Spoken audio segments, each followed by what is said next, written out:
Hey there, Synthrones. Today I want to talk about warming up your synthesizers.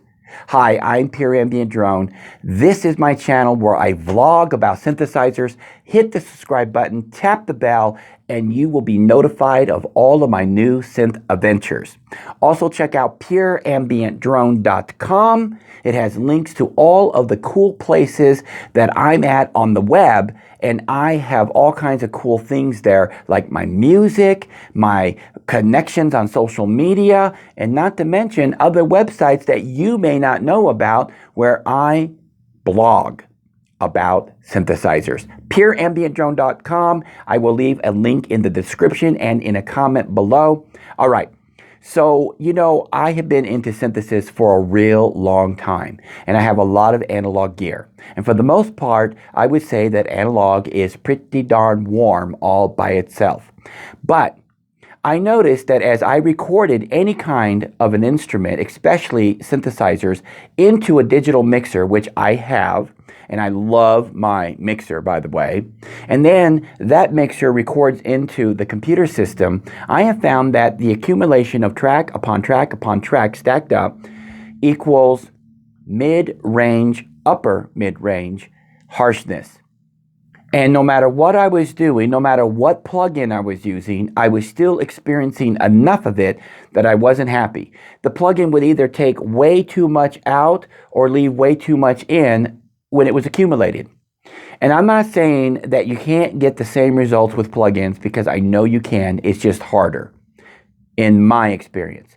So I digged into this subject real deep, and I talked to some professionals who do nothing but record instruments, in particular synthesizers.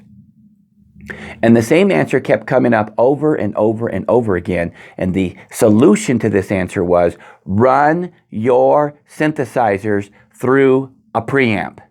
Now, there's all kinds of preamps out there, but I started looking at some of the pros, and I mean the real pros, the megastars of electronica music.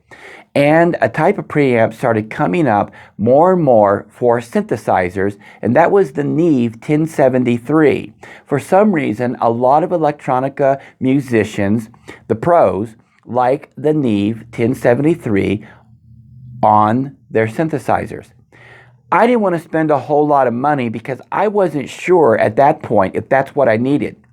So I started looking for an alternative, and I believe that some clones of hardware out there really do the original great justice. And I found that Warm Audio WA273 pretty much nails the 1073 sound.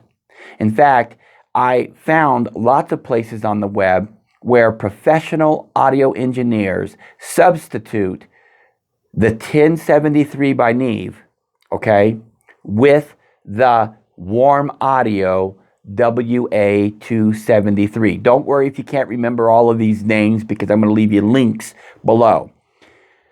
The point that I'm making is that I run my synthesizers through this preamp. And I can do it before I record them, in other words, in real time, or I can wait until I've had all of the tracks recorded, and then from my DAW, send them back through the preamp one at a time and get pretty much the same effect. It just depends on how you want to do it and your workflow.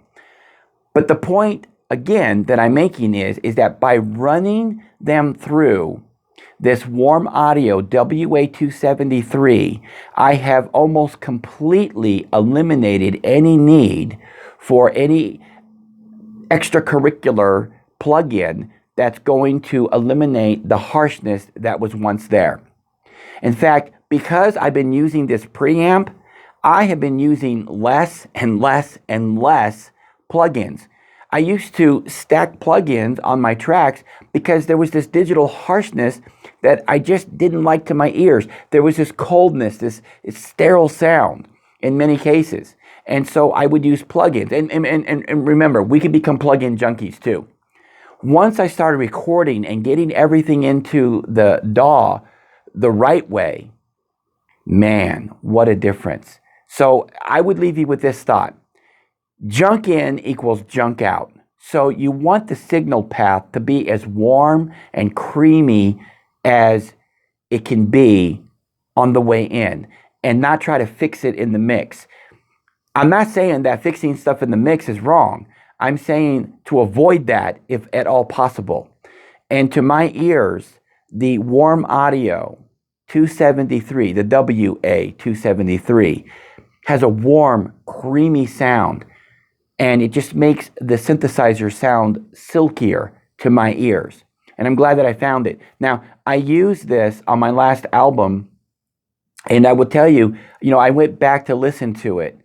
And I'm thinking, sometimes we have to step away from something that we've been using on a daily basis and wait a couple of weeks, even months, come back and listen to it and say, wow, that really worked. And what happened was I was listening through some of my tracks from my last album, and I was like, wow, that really sounds much better than some of the earlier stuff that I was doing. The difference is I added this preamp. Now, there's all kinds of preamps out there that you can use.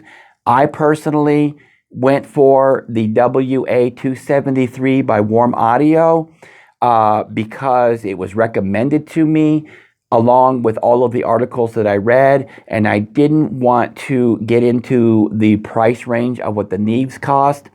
Also, if I ever want to, add to these preamps and have more of them, I will have a system here where I can have one rack filled with Warm Audio, and I will know how to use these and how they sound, and that's just how I work. But anyway, I wanted to share this tip with you guys here today because a lot of times people private message me and they say, how do I get that digital harshness out? How do I get that creamy sound? How do I get that warmer sound? Well, this is the preamp that I use to achieve that. And for me, it's been a real workhorse. What's your comments? Leave them below.